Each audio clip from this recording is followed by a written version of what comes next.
But if someone was a total misfit and an individual and didn't fit in anywhere, it was this incredible opportunity within history to walk out someplace, drive some fence posts in the ground, and claim the land as your own. And create your entire world for yourself. Yeah, that individual. Without the individual, as we've talked about here, without an individual adventurer mentality, really the world would have never been explored. Who in the heck had the crackpot idea a million years ago, or a few 100,000 years ago, of leaving Africa, where it was nice and warm and you had food and shelter and everything, and heading north up into Europe where it was still ice and snow. And who the heck? And trekking all the way across Asia. Yeah, whose crackpot idea was that? It wasn't the majority of people, it was those individuals.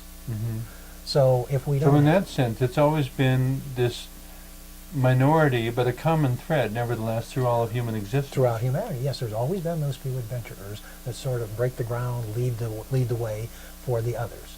Without them, I'm guessing we would have never left Africa. Gosh, we might have died out there. And it's possible during the 17th centuries or earlier that there were individuals who did come west,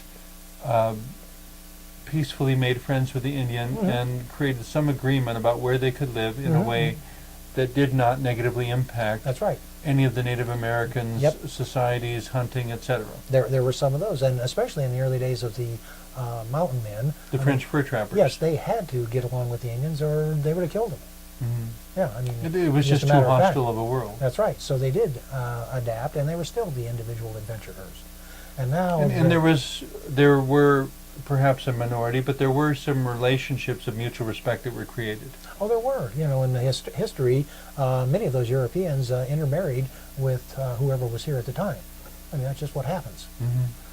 But still, you had to have the individual. Unfortunately, they didn't become the prevalent paradigm for how everyone else moved west and respectfully began to occupy the land. We didn't do it respectfully. And we still find those sort of personalities today in science, all the sciences. The big breakthroughs aren't done by the 90% of people. The big breakthroughs and the big inspirations are those individuals, those who really do listen to a different drummer or march to a different accordion. Whichever way. Yeah. Accordion, drum, fife, whatever instrument. But having that rich historical record, though, it becomes all the more ridiculous to me that the eccentrics of society are not nurtured and supported and encouraged. And they have never been. That's never been the case in the human race. And I don't imagine it's going to be the case. And those adventurers... No matter how much of a debt we owe them. That's right. I think those adventurers are going to be very comfortable with being ostracized, with being the oddball, with being that vanguard of change. But I don't know that it ever becomes comfortable. Well, maybe... But because of who they are, I don't think they can do anything differently. I think that's probably true. Again, looking at the mountain men, most glaring example, my gosh, they left civilization and they lived solitary lives out in the mountains for their entire lives. But or they took a wife from the local Native American tribes. Yes. Or whatever relationship they wound up in. We really don't know because there's not, in my understanding, there's not an incredibly detailed or comprehensive record of those people. There isn't. But suffice to say, it was this opportunity in human history where they suddenly had more freedom than anyone had envisioned was possible. Certainly coming from Europe, that was absolutely true. Now, the land is there, the wild fruit trees, and I mean, in some ways it would have been like the Garden of Eden, except that there were also the various challenges of the seasons and other survival issues to deal with. When the Native Americans were here, it's my understanding that the western half of the United States was covered with predators that were quite serious considerations. And that it was quite a struggle, and you never knew.